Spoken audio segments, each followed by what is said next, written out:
the GRID program should be put in there to do the vast risk analysis to make sure that the money investment there, just on a geological way, is somehow safeguarded, let alone the political instability and economic instability, but just purely on dealing with natural disasters.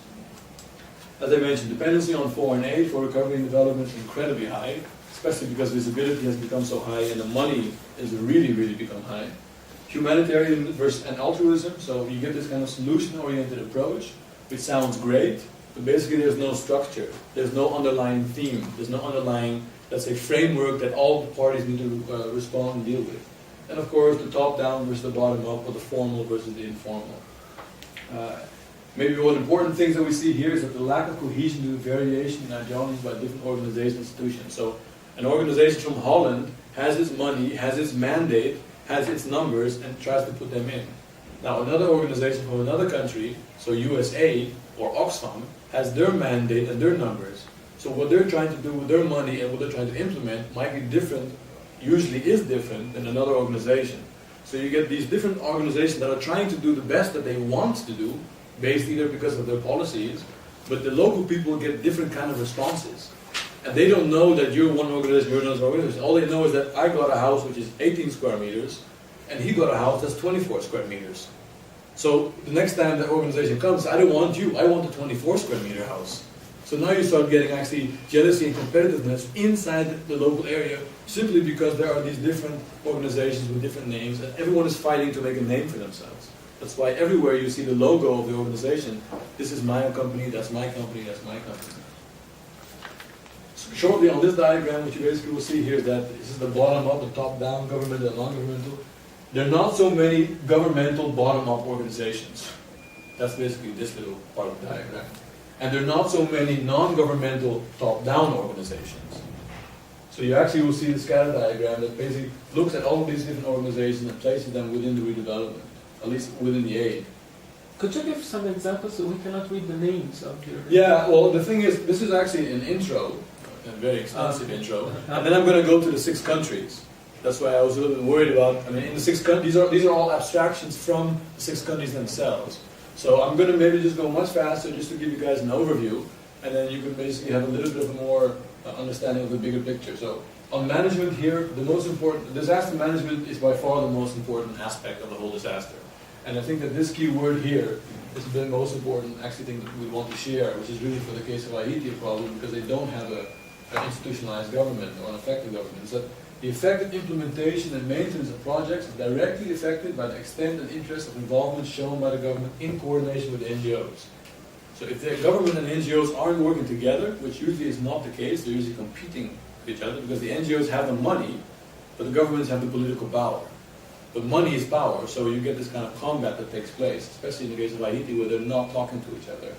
Secondly, and this is maybe the most important, second most important aspect, is the failure of any one agent basically creates an entire reciprocal chain reaction down the whole redevelopment strategy, so that you get, as I mentioned, on the one hand, 2 different companies that are either putting 2 different numbers, or one place, one island, or one location that happens to get an overabundance of solutions offered to them by all these different organizations that are not coordinating who is working where.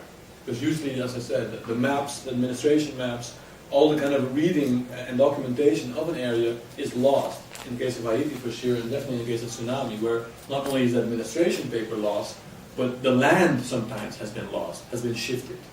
So you have this whole kind of response that are trying to deal with one of the most complex issues. Shortly over here, this is also from the different countries. What you see here is that the non-governmental, local government, private, community, international NGOs, and local NGOs, their level of involvement in different sectors in the disaster response. So, once again, this is quite an interesting thing to try to look at. Migration, I'm going to go very short on this. Basically, you see here forced migration because of the disaster, or opportunistic migration.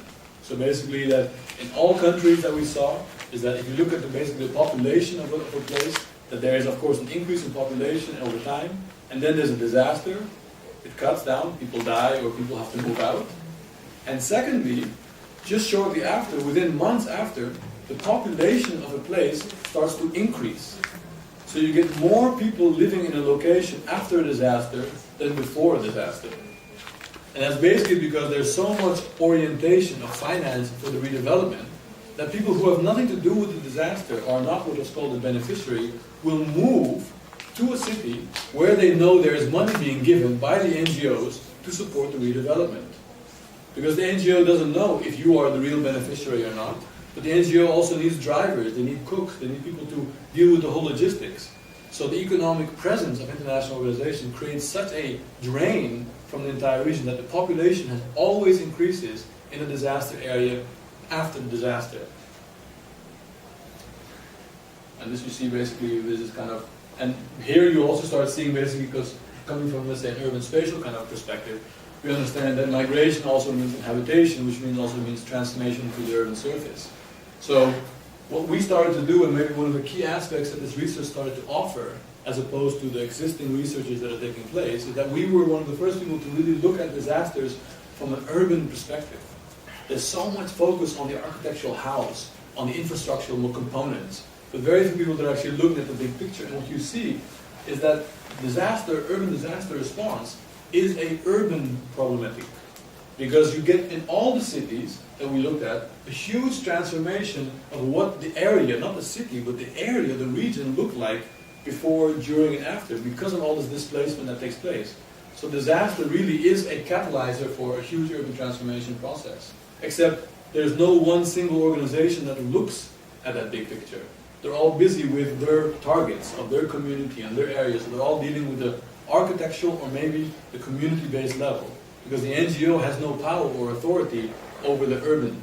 And the political organization that are supposed to be looking at that larger framework never really have those large urban planning ready for a disaster.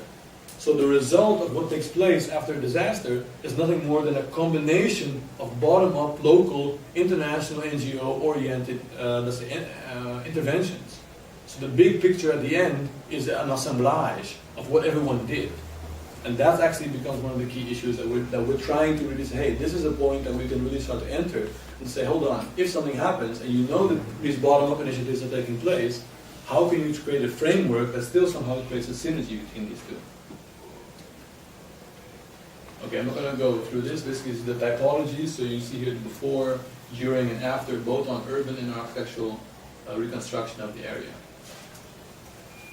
Given my fairly short time, so I'm going to just go quite fast through these images where you'll be able to pick up on aspects that I just finished mentioning, and I kind of briefly mentioned regarding the different areas. So in Ghana, which of course here is on Western Africa, you basically have a dual dialogue taking place. On the one hand, it's northern territory, on the other hand, the southern territory, where on the north here basically is the agricultural regions where people are moving and living in, and either because of floods or because of droughts, are forced then to migrate into the city, where basically they have the long economic possibilities. But then living, of course, not inside the city, well social structured houses, but creating basically these vast slums. Now here you see basically the old Fadama region here. So this is now on a dry season what it looks like, and then this gets inhabited by these people. But then when the flood rain comes, because Ghana, together with India, is the second most wettest region in the world, as far as, it's not about how much rain you get, it's how much rain you get in one moment. So because of that, the drainage system can't take it. So you get this massive, so this area will become up to here in water the moment that the rainy season kicks in.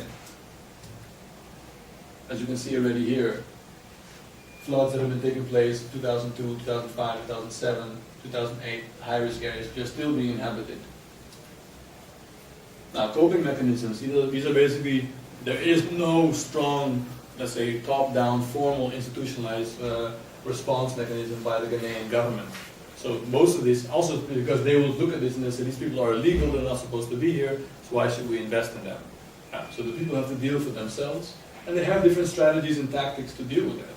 So you find here that they'll either elevate their house as a kind of a simple tactic. There's no one living here underneath, they just know that when the rain season comes, I'm going to have to be out of here.